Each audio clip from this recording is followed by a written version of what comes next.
அனைவருக்கும் வணக்கம். நான் உங்கள் சாந்தி பேசுகிறேங்க. இன்றைய பதிவில் நாம் என்ன பார்க்க போகிறோம் அப்படின்னா, நாளை மகா கந்த சஷ்டி. சூரசம்ஹாரம் முடிந்த பின்பு குளிக்கும் தண்ணீரில் இந்த ஒரு பொருளை சேர்த்து குளியுங்கள், 7 ஜென்ம பாவங்கள் நீங்கும்னு சொல்லியிருக்கேன் இல்லைங்களா? அப்படிப்பட்ட என்ன ஒரு பொருளை நம்ம சேர்த்து குளிக்க வேண்டும் அப்படிங்கிறத பற்றி தான் இந்த பதிவில் பார்க்க போகிறோம். வாங்க வீடியோக்குள்ளே போகலாம். நாளைய தினம் மகா கந்த சஷ்டி. நம்மளுக்கு தொடர்ந்து 7 நாட்கள் விரதம் இருக்கக்கூடியவர்கள் அப்படியே கண்டினியூ பண்ணுங்கள். இல்லைம்மா நாங்கள் கந்த சஷ்டி அன்னைக்கு ஒரு நாள் மட்டும் விரதம் இருக்கலாமா அப்படின்னா தாராளமாக இருக்கலாம். எந்த ஒரு தவறுமே கிடையாது. நாளை காலை எழுந்திரிச்சு குளிச்சுட்டு முருகப்பெருமானுக்கு முன்பாக ஒரு தீபம் ஏற்றி வச்சுக்கோங்க.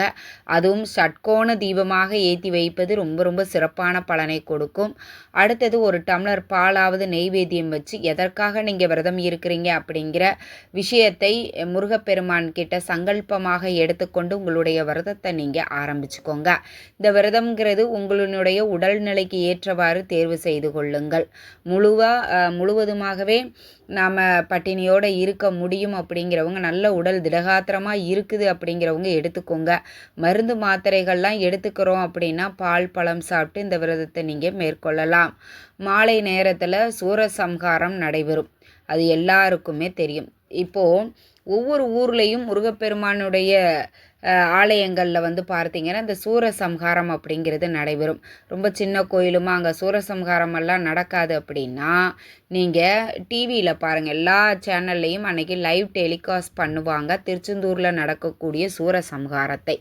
அந்த சூரசம்ஹாரத்தை பார்த்து முடித்த பின்பு விரதம் இருக்கக்கூடிய அனைவரும், இது ஒரு நாள் விரதமாக இருந்தாலும் சரி, 7 நாள் விரதம் இருந்தாலும் சரிங்க, கண்டிப்பாக தலைக்கு குளிச்சே தீர வேண்டும். சூரசம்ஹாரம் முடிந்த பின்பு குளிப்பது அப்படிங்கிறது தான் ரொம்பவே முக்கியம். அது குளிச்சுட்டு தான் நீங்கள் அடுத்து மாலை நேரத்தில் பூஜைகள் முருகப்பெருமானுக்கு செய்யணும். அப்படி நீங்கள் குளிக்கக்கூடிய அந்த தண்ணீரில் என்ன ஒரு பொருளை நாம் சேர்த்து குளிக்க வேண்டும் அப்படின்னு பார்த்தீங்கன்னா கல் உப்பு. நான் திரும்ப சொல்கிறேன். ஒரு சிலர் கமெண்ட்ஸில் கேட்குறீங்க, அம்மா எங்களுக்கு தூள் உப்பு தான் இருக்குது, அதை கலந்து குளிக்கலாமா அப்படின்னா அப்படி கிடையாது. கல்லுப்பு தான் ராவாக நம்மளுக்கு கடல்ல இருந்து கிடைக்கக்கூடிய உப்பு.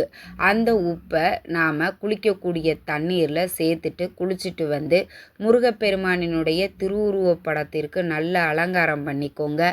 ஷட்கோண தீபம் ஏற்றி வச்சுக்கோங்க. சர்க்கரை பொங்கல், இல்லை நிறைய பேர் சாம்பார் சாதம் வடை பாயாசத்தோடு படையல் போடுவாங்க. உங்கள் வழக்கம் என்னவோ அதை செஞ்சுக்கோங்க. முருகப்பெருமான் கிட்ட மறுபடியும் எதற்காக நீங்கள் விரதம் இருக்கிறீங்களோ அதை அந்த வேண்டுதலை மறுபடியும் முருகப்பெருமான் கிட்ட உள்ளன்போடு மனமுருகி பிரார்த்தனை பண்ணுங்க. நிச்சயம் அது உங்களுக்கு நடந்தே தீரும். தீப தூப ஆராதனை எல்லாம் காட்டி ஒரு நாள் விரதம் இருக்கக்கூடியவர்கள் உங்கள் விரதத்தை மாலை நேரத்தில் பூர்த்தி செய்து கொள்ளலாம். தொடர்ந்து 7 நாட்கள் விரதம் இருக்கக்கூடியவர்கள் விரதம் நிறைவு பெறக்கூடாது. 7வது நாள் தான் உங்களுடைய விரதத்தை பூர்த்தி செய்ய வேண்டும். சரிங்களா? அதை மட்டும் நீங்கள் ஞாபகத்தில் வச்சுக்கோங்க. தீப தூப ஆராதனை எல்லாம் காட்டி உங்களுடைய பூஜையை நீங்கள் நிறைவு செய்து கொள்ள வேண்டும். இது நாளை கந்த சஷ்டி அன்று 6ஆம் நாள் நாம் செய்யக்கூடிய வழிபாடுகள் இல்லையா? ஆனால் ஒரு சிலர் என்ன பண்ணுவாங்க அப்படின்னு பார்த்தீங்கன்னா 6 நாட்கள் மட்டும் விரதம் இருந்து சூரசம்ஹாரம் முடிந்த பின்பு விரதத்தை நிறைவு செய்து கொள்ளுவார்கள். உங்களுடைய வழக்கம் என்னவோ அதை செஞ்சுக்கோங்க. ஆனால் 7 நாட்கள், அந்த 7வது நாள் விரதத்தை நிறைவு செய்வது தான் ரொம்ப ரொம்ப சிறப்பு. ஏன்னா அறுபடை வீடுக்காக நம்ம பார்த்தீங்கன்னா 6 நாட்கள் விரதம் இருந்து முருகப்பெருமான வழிபாடு செய்கிறோம். சூரனை சம்ஹாரம் செய்த பிறகு இச்சாசக்தி ஞான சக்தியாக விளங்கக்கூடிய வள்ளி தெய்வானையை மணந்து கொண்ட நாள் 7வது நாள், சூரசம்ஹாரம் நடந்த மறுநாள். அப்போது அப்போ தான் முழுமை பெறுகிறார். அந்த நேரத்தில் நாம் முருகப்பெருமான் கிட்ட பிரார்த்தனை பண்ணிட்டு நம்மளுடைய விரதத்தை பூர்த்தி செய்வது அப்படிங்கிறது நம்மளுக்கு மேலும் சிறப்பான பலன்களை கொடுக்கும். அதனால தான் 7வது நாள் நீங்கள் உங்களுடைய விரதத்தை நிறைவு செய்து கொள்ளுங்கள் அப்படின்னு சொல்கிறோம். இதை மட்டும் எல்லாரும் ஞாபகம் வச்சுக்கோங்க. தொடர்ந்து விரதம் இருக்கக்கூடியவர்கள் 7வது நாள் விரதத்தை பூர்த்தி செய்வது தான் சிறப்பு. ஒரு நாள் விரதம் இருக்கிறவங்களுக்கு இது கணக்கு கிடையாது. மாலை நேரத்தில் நீங்கள் உங்களுடைய விரதத்தை நீங்கள் பூர்த்தி பண்ணிக்கலாம். இப்படி மகா கந்த சஷ்டி அன்று விரதம் இருந்து முருகப்பெருமானை மனமுருகி உள்ளன்போடு பிரார்த்தனை பண்ணக்கூடியவர்களுக்கு கண்டிப்பாக நீங்கள் என்ன நினச்சி விரதம் இருந்தீங்களோ அது கண்டிப்பாக நடக்கும். ஏன் சொல்கிறேன் அப்படின்னா, முன்னாடி அதாவது முனிவர்கள் ரிஷிகள்லாம் அவங்க இப்போ அசுரனாகவே இருந்தாலும் அவர்கள் தவம் இருக்கிறாங்க அப்படின்னா அந்த தவத்திற்கு கண்டிப்பாக அவங்க கேட்குற வரத்தை கொடுக்கணும். இது விதி. அதனால தான் அசுரர்களுக்கெல்லாம் வரம் கொடுக்குறாங்க கடவுள் இல்லையா? அப்போது தவம், இப்போ நம்ம விரதமாக இருக்கிறோம். இந்த 6 நாட்கள் அதாவது தொடர்ந்து இந்த சஷ்டி விரதம் இருக்கக்கூடியவர்கள் பார்த்திங்கன்னா விரதம் இருந்து முருகப்பெருமான் கிட்ட நீங்கள் என்ன கேட்டாலும் முருகப்பெருமான் கொடுப்பார். அது மறுக்கவே முடியாது. ஏன்னா கருணை கடலாகவே விளங்கக்கூடியவர் முருகப்பெருமான் இல்லையா? அப்படிப்பட்ட கருணை கந்தனை நாம் விரதம் இருந்து வழிபட்டோம் அப்படின்னா உங்கள் வாழ்க்கையில் திருமணம் நடக்கணும், குழந்தை பேறு வேண்டும், நல்ல வீடு வேண்டும், சொந்த வீடு வேண்டும், வறுமை நீங்க வேண்டும், இப்படி உங்களுடைய வேண்டுதல்கள் கோரிக்கைகள் எதுவாக இருந்தாலும் அதை முருகப்பெருமான் நிறைவேற்றி வைப்பார்.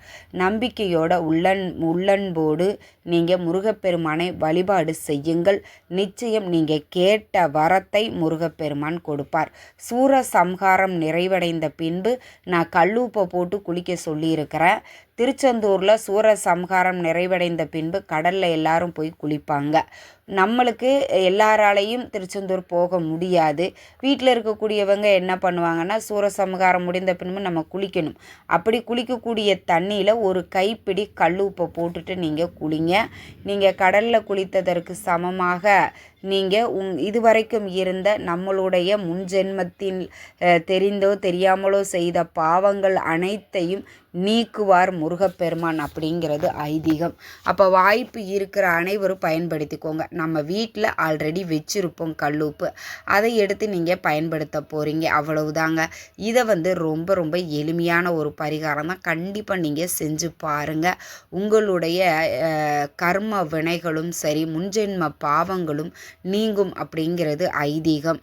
திருச்செந்தூரில் வழிபாடு செய்யக்கூடியவர்களுக்கு பிரச்சனை இல்லை, கடலில் குளிச்சுருவாங்க. நம்ம வீடுகளில் இருக்கக்கூடியவர்கள் ஒரு கைப்பிடி கல்லுப்பை கலந்து குளிக்கும் பொழுது நிச்சயம் நாம் செய்த பாவங்கள் அனைத்தையும் முருகப்பெருமான் நீக்குவார். நம்ம கர்ம வினைகள் நீங்கினால்தான் நம் வாழ்க்கையில் நல்லது நடக்க ஆரம்பிக்கும். அதனால் நம்மளுடைய பாவங்கள் அனைத்தும் இந்த சஷ்டியோடு நம்மை விட்டு போகட்டும் அப்படின்னு ஒரு கைப்பிடி கல்லுப்பை நீங்கள் குளிக்கக்கூடிய நீரில் கலந்து குளிச்சிருங்க. இது எல்லாருமே குளிக்கலாம், ஆண் பெண் குழந்தைகள் அனைவருமே குளிக்கலாம், எந்த ஒரு தவறுமே கிடையாது. கங்கா தீர்த்தம் வச்சுருக்கிறீங்க அப்படின்னா அதையும் சேர்த்து நீங்கள் குளிச்சுக்கலாம், ஒன்றும் தவறு கிடையாது. ஆனால் கல்லுப்பு கட்டாயம் சேர்க்கணும். இந்த கங்கா தீர்த்தம் இருந்தாலும் சரி, இல்லைன்னா இருந்தால் சேர்த்திக்கோங்க, இல்லைன்னா அது கட்டாயம் கிடையாது. ஆனால் கல்லுப்பு ரொம்ப ரொம்ப கட்டாயம். கண்டிப்பாக சேர்த்து குளித்து பாருங்கள். உங்களுடைய 7 ஜென்ம பாவங்களை முருகப்பெருமான் நீக்குவார். இந்த தகவல் உங்களுக்கு ரொம்பவுமே பயனுள்ளதாக இருந்திருக்கும்னு நினைக்கிறேன். வீடியோ பிடிச்சிருந்தால் லைக் பண்ணுங்கள், ஷேர் பண்ணுங்கள், கமெண்ட் பண்ணுங்கள். இந்த பதிவை உங்களுடைய உற்றார் உறவினர்கள் நண்பர்களுக்கும் ஷேர் பண்ணுங்கள். அவங்களும் பார்த்து பயன்பெறட்டும். நன்றி, வணக்கம்.